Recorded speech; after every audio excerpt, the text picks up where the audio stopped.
Bismillahirrohmanirrohim. Assalamualaikum warahmatullahi wabarakatuh.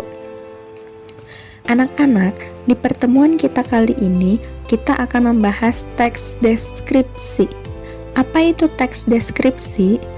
Teks deskripsi itu teks yang menggambarkan atau memerinci sebuah objek. Dalam rangka apa teks deskripsi dibuat? Teks deskripsi dibuat dalam rangka supaya pembaca seolah-olah dapat melihat, mendengar, atau merasakan objek yang sedang diceritakan.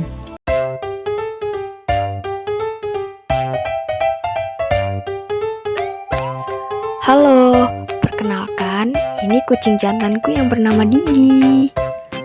Aku merawatnya sejak dia masih bayi. Saat ini umurnya 1 tahun 7 bulan. Digi termasuk kucing domestik short hair atau kucing lokal berbulu pendek. Aku sangat menyayanginya karena sifatnya yang penurut dan wajahnya yang imut. Digi tumbuh menjadi kucing yang sehat dan kuat. Tubuhnya cepat bertumbuh besar karena makannya yang sangat lahap. Pupil mata Digi berwarna hitam, sedangkan iris matanya berwarna kuning. Ketika berada di dalam ruangan atau di tempat minim cahaya, pupil matanya akan membesar agar memudahkan cahaya masuk ke dalam mata. Sebaliknya, ketika berada di tempat yang terang, pupilnya akan mengecil.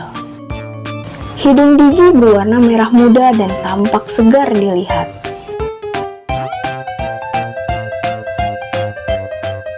Ekornya pun cukup panjang, sekitar 20 cm. Digi juga memiliki bantalan halus pada telapak kakinya. Bantalan itu berfungsi sebagai reseptor yang menjadikan kucing mampu merasakan getaran, tekstur permukaan, tekanan, dan gerakan di sekitarnya. Bantalan itu juga dapat menjaga keseimbangan saat melompat atau berjalan di medan yang kasar.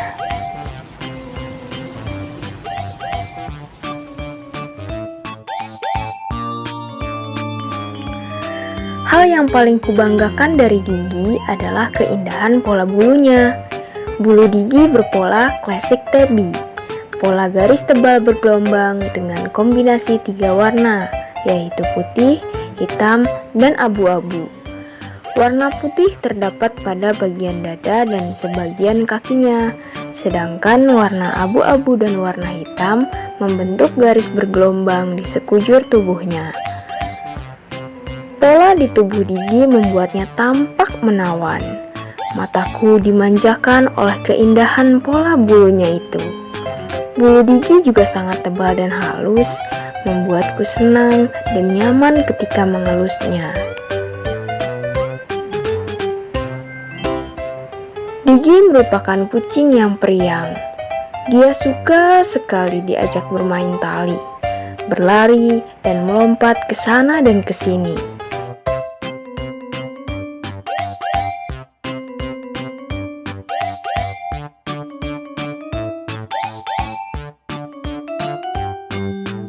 Digi juga memiliki sifat penurut. Ketika dipanggil olehku, pasti dia akan menghampiriku dan mendekatkan pipinya ke tanganku untuk minta dielus. Tingkahnya menggemaskan sekali. Dia juga sering menunjukkan tingkah menggemaskan lainnya, seperti berguling-guling di lantai,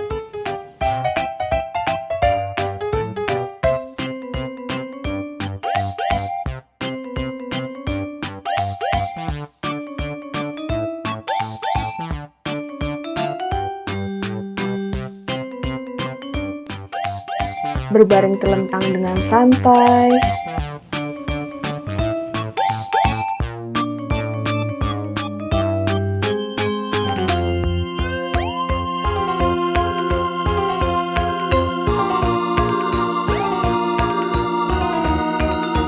dan menyembunyikan wajahnya di sandal ibuku.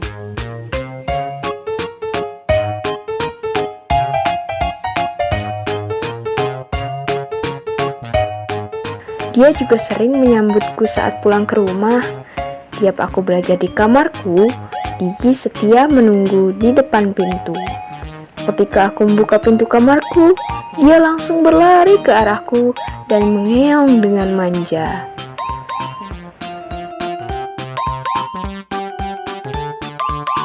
Memiliki seekor kucing membuat hari-hariku menjadi lebih berwarna. Tingkahnya yang manja dan wajahnya yang imut mampu membuatku bahagia. Aku bersyukur karena kucingku, Digi, bisa tumbuh dengan sehat dan menemaniku setiap hari.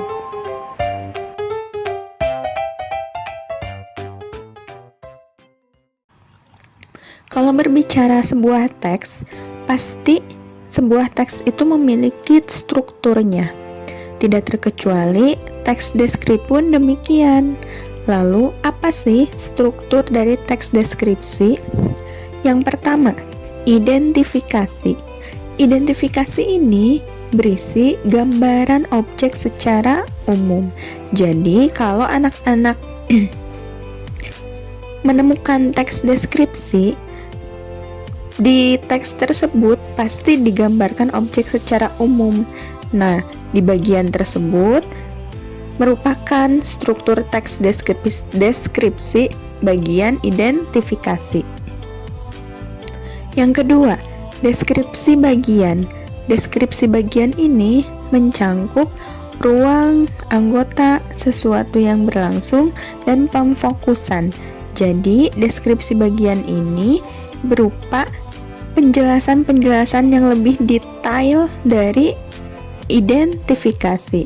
Kalau tadi di identifikasi penggambarannya hanya secara umum, di deskripsi bagian dijelaskan secara jelas, secara detail. Yang ketiga, ada struktur penutup atau simpulan. Struktur ini berisi pesan atau kesan. Sekian penjelasan dari Ibu. Kita lanjut ke Wassalamualaikum warahmatullahi wabarakatuh. Teks deskripsi. Yang pertama, di dalam teks deskripsi terdapat kata umum dan kata khusus. Gimana maksudnya? Anak-anak, kita pasti sudah mengenal kata umum dan kata khusus, betul? Apa contoh kata umum dan apa contoh kata khusus? Misalnya, Ibu mengambil kata umum memotong. Kira-kira apa kata khusus yang merepresentasikan kata umum memotong? Banyak ya anak-anak ya. Dari kata memotong, kita bisa mengerucutkan menjadi mengiris, menyembelih, menggunting, menggergaji, dan sebagainya. Dari kata umum melihat, kalian bisa menjelaskan apa? Banyak juga ya. Melihat itu ada yang mendelik, memelototi, ada yang memandang, ada yang menatap, mengintip, melirik, menonton, dan sebagainya. Yang kedua, kaidah kebahasaan teks deskripsi itu ada kalimat perincian. Jadi, di dalam teks deskripsi ada sebuah kalimat, dan di kalimat tersebut sesudahnya ada kalimat perinciannya. Misal, dalam kalimat ibuku orang yang sangat baik. Di dalam kalimat tersebut belum jelas, belum spesifik. Tokoh ibu tersebut aspek baiknya itu dilihat dari apa?